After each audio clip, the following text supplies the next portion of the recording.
Hello Anirban. তো আমি কালকে অনেকবার মেসেজ করেছিলাম তোমাকে, তো তুমি রেসপন্স করোনি। হ্যাঁ, ঠিক আমি আছে। আসলে একটু মেডিকেল এমার্জেন্সি হয়ে গেছিল, আমাকে বেরোতে বুঝতে হয়েছিল। পেরেছিলাম আমি যে কিছু একটা প্রবলেম হয়েছিল। ঠিক আছে। তো তুমি তো এমসিএ অলরেডি করছো, তো আজকে যে ক্লাসটা হচ্ছে একদম বেসিক লেভেলে। তোমার খুব একটা অসুবিধা হবে না যদি ক্লাসটা আমার অনেকক্ষণ শুরু হয়েছে হুম, 7:30 থেকে। হ্যাঁ, হ্যাঁ, তো হ্যাঁ। নেক্সট দিন তুমি ঠিক টাইমে জয়েন করবে, কারণ বুঝলো তো আমার পর ক্লাস থাকে তো। হ্যাঁ। তো সেক্ষেত্রে টাইমটা খুব ইম্পর্টেন্ট। ঠিক একদম আছে। একদম একদম। হ্যাঁ, ঠিক আছে, কোনো ব্যাপার না। তো বেসিক্যালি অপারেটর গুলো যেগুলো আছে সেগুলো হচ্ছে গিয়ে লজিক্যাল অপারেটর যেটা আছে সেগুলোর উপর আমরা কাজ করব, কারণ কন্ডিশনাল অপারেটর গুলো।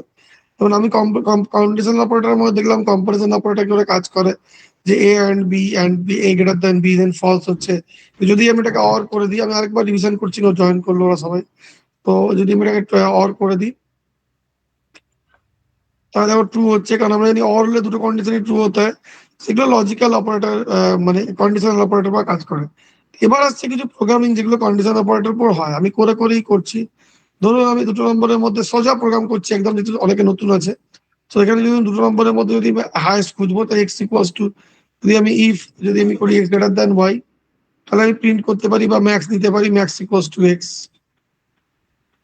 তো এই লজিক্যাল, এই যে এইগুলি লজিক্যাল যে অপারেটর গুলো হয়, এগুলোকে অনেক সময় বলা হয় ব্রাঞ্চিং এক্সপ্রেশন, ব্রাঞ্চিং স্টেটমেন্ট। মানে ব্রাঞ্চিং স্টেটমেন্ট কত রকমের হয়? ব্রাঞ্চিং স্টেটমেন্ট আবার 4 ধরনের আমরা ব্রাঞ্চিং স্টেটমেন্ট লিখতে পারি। ঠিক আছে।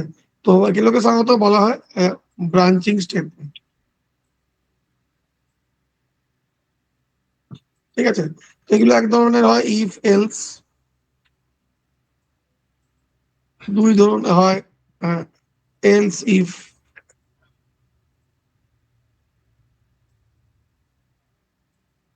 3 ধরনের হয় সুইচ কেস,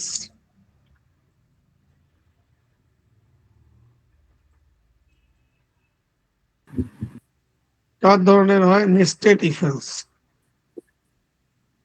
স্যার, হ্যাঁ। বলছি এই ক্লাসটার রেকর্ডিং পেয়ে যাবো তো? না, আমি তো রেকর্ড করি না, রেকর্ড করলে তোমাদেরকে রেকর্ড করতে হবে। তোমাদেরকে আহ, এ আছে তোমার গিয়ে, ওবিএস বলে একটা সফটওয়্যার আছে। ওই সফটওয়্যারটা তুমি তোমার এন্ডে লোড লোড করে ক্লাসের সময় চালিয়ে দিলে রেকর্ড হয়ে যাবে। আমি ভাবছি একটা স্কাইপে ক্লাসটা পরের দিন থেকে নেবো, স্কাইপটা ইনস্টল করছি। তো স্কাইপে কি হয়, 30 ডেজ রেকর্ড থাকে। হ্যাঁ স্যার, কারণ যখন আপনি করিয়ে দেবেন তার পরের দিন যখন আমি প্র্যাকটিস করবো তখন তো আমি মানে পারবো না, না ওই জন্যই বলছি। হ্যাঁ, তো আমি ভাবছি পরের দিন থেকে স্কাইপে পড়াবো। ঠিক আছে। তো জুমেও বোধহয় রেকর্ডটা ফ্রি থাকে, স্কাইপ বা জুমে। ঠিক আছে। তো জুমেও বোধহয় 45 মিনিটস ক্লাস আরামসে করা যায়।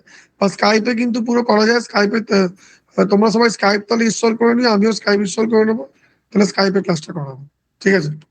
ঠিক আছে। স্কাইপে 30 ডেজ অব্দি রেকর্ডটা থাকে। ঠিক হুম, আছে। ঠিক আছে, ঠিক আছে। ঠিক আছে। তো এই ফেলস যেটা, ওটাই সবাই সবাই বলছিল আমি এবার থেকে ওটাই করবো। আগে আমি স্কাইপেই করাতাম। তো অনেকে স্কাইপে ইস্যু বলতে পারে গুগল মিটে কথা, গুগল মিটে রেকর্ড করা যায় না, কারণ এটা পেয়েবল, গুগল মিটকে পেয়ে কিনতে হবে তবে রেকর্ড হয়। ঠিক আছে।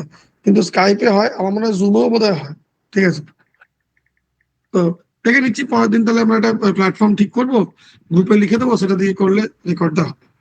হ্যাঁ ঠিক স্যার, আছে। হ্যাঁ স্যার, ওটা করলে খুব ভালো হয় কারণ প্র্যাকটিস করতে সুবিধা হবে। আসলে রেকর্ডটা কি হয় জানো তো, আমার পক্ষেও ল্যাপটপে সব রেকর্ড করে স্টোর করা, এত ক্লাস হয়, মানে স্টোর করা মুশকিল। আর প্রিভিয়াস রেকর্ড দিয়ে তোমার লাভ হয়, যেমন আমার পুরোনো রেকর্ডিং দিকে সব ব্যাচের সঙ্গে ইন্টারাকশন আমরা আলাদা আলাদা ভাবে করি, সেই ব্যাচের স্টুডেন্ট অনুযায়ী।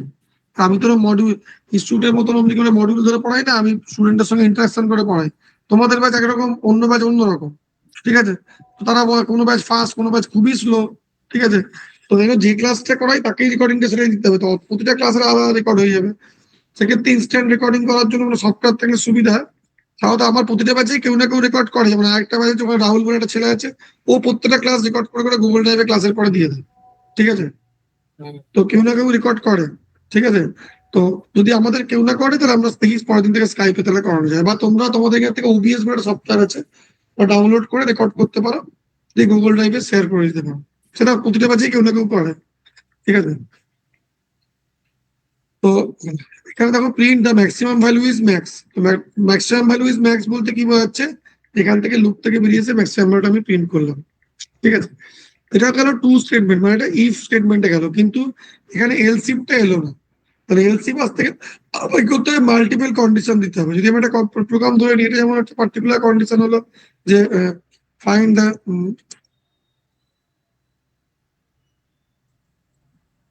ম্যাক্সিমাম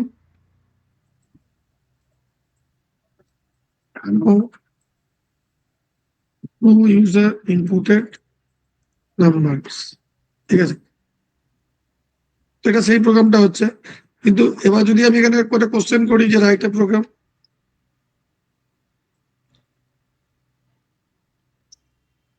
ফাইন্ড প্রফিট আর লস,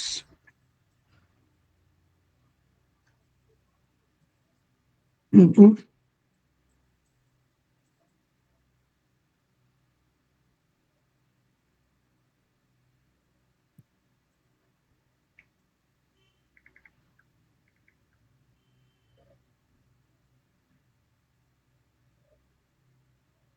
এখানে দেখছো তো, একটা যদি দিই তাহলে কি অনেক বড় হয়ে যাবে, যদি দুটো তিনটে দিই তাহলে কি ছোট হবে, ঠিক আছে? তো এখানে একটা কোড ব্লক নিয়ে নিলাম, এখানে আমি কোড ব্লক করি, তাহলে লিখি SP equals to input enter the sell price, এখানে আমার এআই ইনপুট করা আছে বলে তাড়াতাড়ি হয়েছে এন্টার দ্য সেলিং প্রাইস, না দ্য কস্ট প্রাইস, ঠিক আছে? এখানে আমি নিলাম if SP greater than CP then P equals to SP minus CP, print profit amount, ঠিক আছে? এখানে দেখো মাল্টিপল ইফ এলস হলো, যদি এল ইফ দিই, ঠিক আছে, এল ইফ দিই তাহলে কি হচ্ছে, যদি সিপি এসপি থেকে বড় যদি আমি এখানে এমনি করতে পারি, এলস দেখো নো লস নো প্রফিট হচ্ছে, ঠিক আছে? তো এখানে এল ইফ দিয়ে এটাও আমি করতে পারি, বা আমি এখানেও সিপি এসপি টা দিতে পারি, যাই হোক এমনি করেই করছি। যদি সিপি এসপি থেকে বড় হয় তাহলে কি হবে, loss equals to CP minus SP. এখানে আমার এল ইফ তাহলে এখানে মাল্টিপল এলসিপ দেওয়া যেতে পারে, ঠিক আছে?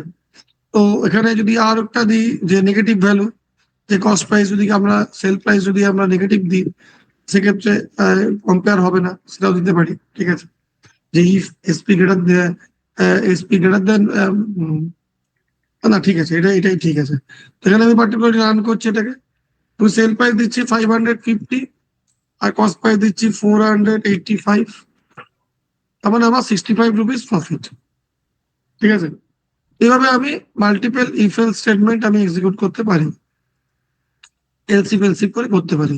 এছাড়াও সুইচ কেস আছে, সুইচ কেসটা আমি যাচ্ছি না এখন, আমি যাচ্ছি নেস্টেড ডিফেন্সে। নেস্টেড ডিফেন্সের মধ্যে ধরো আমি তিনটে নম্বরের মধ্যে হাইয়েস্ট জোনটি করি, যে find the maximum greatest amount 3 user input number, আমি নাম্বার 1 নাম্বার 2 আর নাম্বার 3 নিচ্ছি। সেক্ষেত্রে আমি নেস্টেড ডিফেন্স করতে পারি, আমি এইভাবে করছি না, আমি নেস্টেড ডিফেন্স হিসেবে করছি, যেমন করে এআই দিচ্ছে ওইভাবে করছি না।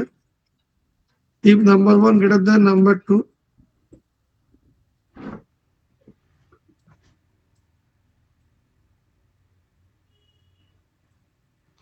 if number 1 greater than other, then greatest equals to আমার নাম্বার 1, এলস আমার greatest equal to নাম্বার 3।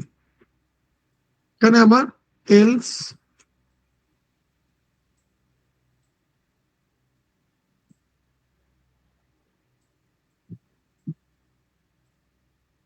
এটা হচ্ছে কি নেস্টেড ইফ এলস, যেখানে আমার একটা ইফ এর মধ্যে আরেকটা ইফ যেখানে আমার রয়েছে, ঠিক আছে? তো এখানে আমার নেস্টেড ইফ এলস হচ্ছে যেখানে আমার কি হচ্ছে, একটা ইফ এর মধ্যে আরেকটা ইফ রয়েছে, যদি আমি ইফটাকে যদি বন্ধ করে দিই তাহলে দেখো পুরো এলসটা দেখো চলে গেল, ভিতরে চলে গেল, ঠিক আছে? তো এই দুটো ইফ এর মধ্যে রয়েছে, কিন্তু এই ইফটার মধ্যে একটা ছোট ইফ রয়েছে, এটা হচ্ছে ওর সিন্ট, ওর জায়গা, ঠিক আছে? ইফটার মধ্যে কিন্তু ছোট ইফ রয়েছে। তাহলে ইফ এলস এর ব্যাপারটা হচ্ছে গিয়ে, if condition in true then you run in a positive way, otherwise in false. তো আমি যদি তিনটে নম্বরের মধ্যে হায়েস্ট যদি আমি ফ্লো চার্ট দেখাই, তাহলে দেখতে পাবে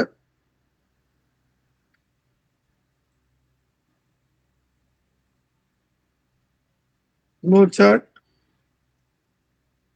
ম্যাক্সিমাম,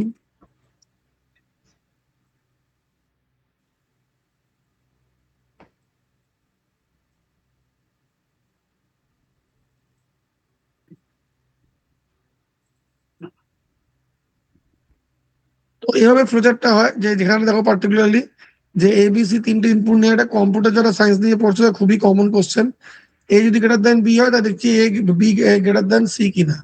তাহলে এ বি থেকেও বড়, সি থেকেও সবচেয়ে বড় এ, হয়তো সি। আদারওয়াইজ এ যদি বি থেকে বড় না তাহলে B greater than C, otherwise B বড় নয়তো সি বড়। স্টপ। তো এইভাবে পার্টিকুলারলি আমরা এটাকে ডিসিশন বা ফ্লো চার্টের মাধ্যমে রিপ্রেজেন্ট করতে পারি। ঠিক আছে, আমরা এখন যেটা পড়ছি পাইথন ডেটা অ্যানালিটিক্স নয়, আমরা পড়ছি প্রথমে কোর পাইথন সম্বন্ধে যাচ্ছি, কারণ ডেটা অ্যানালিটিক্স হয় পাইথন দিয়ে। ঠিক আছে, তোমরা পাইথনের সম্বন্ধে যদি আইডিয়াটা ভালো হয় তাহলে কি অ্যানালিটিক্সটা আমরা ভালো করতে পারবো। ঠিক আছে, এই জন্য কোর পাইথনটা আমরা প্রথম মাসটা পড়ে নেবো, তারপরে আমরা অ্যানালিটিক্স এর লাইব্রেরি গুলোতে যাবো, নামপাই পান্ডাসে যাবো। ঠিক আছে, তো বোঝা যাচ্ছে এখানে। এখানে আমি ফ্লো এই পুরো ব্যাপারটা আছে তো কন্ট্রোল ফ্লো থেকে ফ্লো অফ কন্ট্রোল, যেখানে কন্ডিশনাল স্টেটমেন্টস গুলো থাকে। ঠিক আছে, তো কন্ডিশনাল স্টেটমেন্টে সাধারণত এগুলো হয়। ঠিক আছে, আমি অলরেডি এগুলো পড়ালাম। ঠিক আছে, যেমন এখানে ম্যাক্সিমাম এগুলো দিয়েছে, এখানে যেমন পার্টিকুলারলি এগুলো একই প্রোগ্রাম। সিপিএসপি হয়ে গেল আমাদের, এজ গ্রেটার দেন বড়, এগুলো আশা করছি এগুলো বুঝতে পারবে। তো আমি এর উপরে একটা অ্যাসাইনমেন্ট দেবো, আমার মনে হয় অ্যাসাইনমেন্ট তোমরা করেও নেবে, খুব একটা টাফ নয়। ঠিক আছে, তো দেখি বেসিক প্রোগ্রামের মধ্যে আর কি তোমার বাকি রইলো। তো আজকে আমার ডেটা টাইপ, ভ্যারিয়েবলস, অপারেটর এগুলো আমরা করলাম। যদি পড়তে হয় বললাম গুগলসে গিয়ে, নতুন আছো তারা টিউটোরিয়ালস পয়েন্টে গিয়ে এখান থেকে পড়ে নেবে। ঠিক আছে, কারণ আমাদেরকে এগুলো খুব তাড়াতাড়ি করতে হবে, হয়তো আমরা ডেটা এনালিটিক্সে ঢুকতেই পারবো না। তো এই যে ভ্যারিয়েবলস এই যে আছে সবগুলো এগুলো পড়ে নেবে। টাইপ কাস্টিং এগুলো অত ইম্পর্টেন্ট না, মানে এগুলো ধরে কারণ এগুলো থিওরিটিক্যাল, পরীক্ষা দিলে এগুলো মানে কোর্স করলে এগুলো লাগে। টাইপ কাস্টিং মানে একটা ডেটা টাইপ থেকে দুটো ডেটা টাইপ সেকেন্ড ডেটা টাইপে চেঞ্জ হওয়া। মানে ধরো তুমি 10+5 2.5 করলে তাহলে কি হলো, 12.5, that is a float conversion. So it's a type casting. ঠিক আছে, বাট হয় টাইপ কনভার্সন। টাইপ কাস্টিং হয় যখন একটা পার্টিকুলার ডেটা টাইপ যখন অন্য ডেটা টাইপে কনভার্ট হয়, যেমন তোমার স্ট্রিংটা ইন্টে হয়ে যাচ্ছে, এটা পার্টিকুলার টাইপ কাস্টিং। ঠিক আছে, তো পার্টিকুলার যখন একটা পার্টিকুলার ডেটা টাইপ অন্য ডেটা টাইপে কনভার্ট হয়ে যায় তখন তাকে কাস্টিং বলা হয়। আর হয়তো এটা টাইপ কনভার্সন হয়, যদি তোমার গিয়ে পার্টিকুলার নিউমেরিকে কনভার্সন হচ্ছে, টাইপ কনভার্সন হয়। ঠিক আছে, তো এই যে বেসিক্যালি ভ্যারিয়েবলস গুলো type casting, unicode, literals, operators, arithmetic operator, comparison operator এক্ষুনি পড়ালাম। ঠিক আছে, অ্যাসাইনমেন্ট অপারেটরও পড়ালাম। অ্যাসাইনমেন্ট অপারেটর মানে ভ্যালু অ্যাসাইন করা। ঠিক আছে, তো এগুলো যদি কেউ জানতে ইচ্ছে করো ভালো করে পাইথন করার জন্য একটু পড়ে নেবে। ঠিক আছে, এবার লজিক্যাল অপারেটর আজকে আমি একটু পড়ালাম। লজিক্যাল অপারেটরস এর মধ্যে কি অপারেটর রয়েছে, লজিক্যাল অপারেটরের মধ্যে অ্যান্ড বা অর অপারেটর পড়ালাম। এখানে অ্যান্ড অপারেটরের বুলিয়ান রিটার্ন পড়ালাম আজকে, ট্রু ফলস রিটার্ন দেবে। অরে কিন্তু দেখো অরে কি হচ্ছে, অরে হচ্ছে গিয়ে তোমরা দুটো এফ হলে তার সঙ্গে দুটোই ফলস হলে ফলস হবে, একটা ট্রু হলেই কিন্তু অরে ট্রু হবে। ঠিক আছে, আর অ্যান্ড এর ক্ষেত্রে কি হবে, দুটো ট্রু হলে তবেই ট্রু হবে, আদারওয়াইজ সব ক্ষেত্রেই ফলস হবে। ঠিক আছে, তো এটা হচ্ছে বেসিক্যালি লজিক্যাল অপারেশন এন্ড আর অরের। ঠিক আছে, আশা করছি তোমরা এন্ড অরের লজিক্যাল অপারেশন বুঝতে পারছো। ঠিক আছে, identity operators, membership operators, bitwise operator লাগবে না। ঠিক আছে, অপারেটর প্রেসিডেন্স অত ইম্পর্টেন্ট কিছু নয়, আমরা যেহেতু কোর করছি না। কন্ট্রোল ফ্লো আজকে আমরা পড়ালাম, দেখো এখান থেকে decision making, control flow, if statement. আশা করছি এগুলো বুঝতে পারছো, আসলে এমন কিছু ঝামেলা নেই। আমি সলভ কোশ্চেন দেবো, জাস্ট কপি পেস্ট করে রান করতে হবে। ঠিক আছে, ফাংশন আছে করবে না, ফাংশন করলে অসুবিধা হবে। ঠিক আছে, স্ক্রিনটা হ্যাং করলে কেন বুঝতে পারছি না। আচ্ছা, এত দূর পর্যন্ত কি আছে নাকি, না আরো আছে। ফাংশনটা পড়বে না তোমরা, এই নেস্টেড এই লুপও পড়বে না, কন্ডিশনাল অপারেটর অব্দি পড়বে, প্রোগ্রামগুলো আমি পাঠিয়ে দেবো। ঠিক আছে, এখানে কন্ডিশনাল কিছু প্রোগ্রাম আমার আরো আছে, দেখেছি আমি খুঁজে পাচ্ছি না। ইফ এলস এর উপরে কিছু প্রোগ্রাম আমার ছিল, basic logics, flow of controls. তো ফ্লো অফ কন্ট্রোলস এর উপর কিছু প্রোগ্রামস আমার আছে, যেমন ধরো এটা হচ্ছে গিয়ে পার্টিকুলার দেখো একটা সাবজেক্টের নাম ইনপুট করা হয়েছে। ঠিক আছে, তো পার্টিকুলার সাবজেক্টের নাম ইনপুট করার পর দেখো দেখা যাচ্ছে যে যদি দুটো ট্রু হয়, যদি কম্পিউটার নেয় বা মার্কস যদি 75 এর উপর পায় তাহলে হবে eligible, otherwise not eligible. Anirban, তোমাকে কম্পিউটারটা কালকে কনফিগার করতে পারিনি। ঠিক আছে, আগামীকাল কনফিগার করে দেবো, বা এখন রাত্রি হয়ে গেছে অনেকটা। তো আদারওয়াইজ তুমি এখান থেকে কপি করে তুমি অনলাইন কম্পাইলার দিয়েও রান করতে পারো। ঠিক আছে, ঠিক আছে। তাহলে তুমি তো এমসিএ স্টুডেন্ট, তোমার অসুবিধা হবে না। তুমি পাইথনটা ডাউনলোড করবে, ঠিক আছে। পাইথন ডাউনলোড করেও করতে পারো, পাইথন ডাউনলোড করে ইনস্টল করে নেবে, ভিএস কোড ইনস্টল করে নেবে, দিয়ে ফাইলটা আইপিওয়াইএনবি দিয়ে সেভ করবে, তাহলেই দেখবে কিছু এক্সটেনশন নেবে ইনবিল্ড, এক্সটেনশন গুলোকে yes yes yes yes install install সব পজিটিভ অ্যান্সার দেবে, দেখবে হয়ে যাবে। ঠিক আছে, খালি ফাইলটার নামটা দেবে আইপিওয়াইএনবি। ঠিক আছে, আইপিওয়াইএনবি দিলেই জুপিটার নোটবুকে সেভ হবে।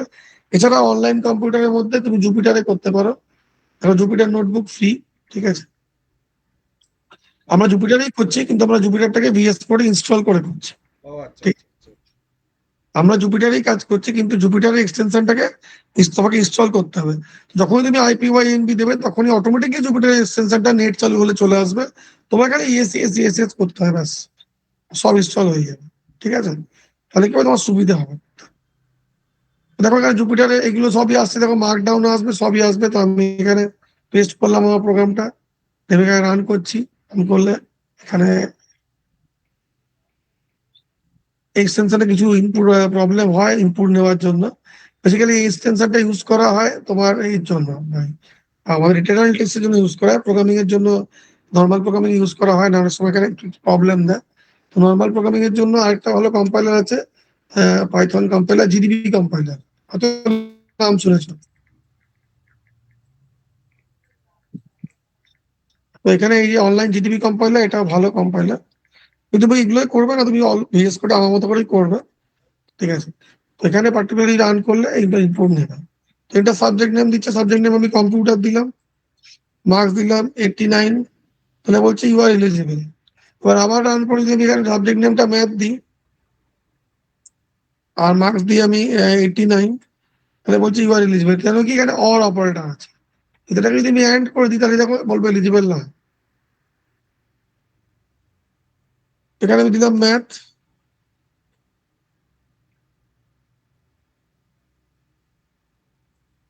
এখানে আমি দিলাম 89, দেখো নট এলিজিবল।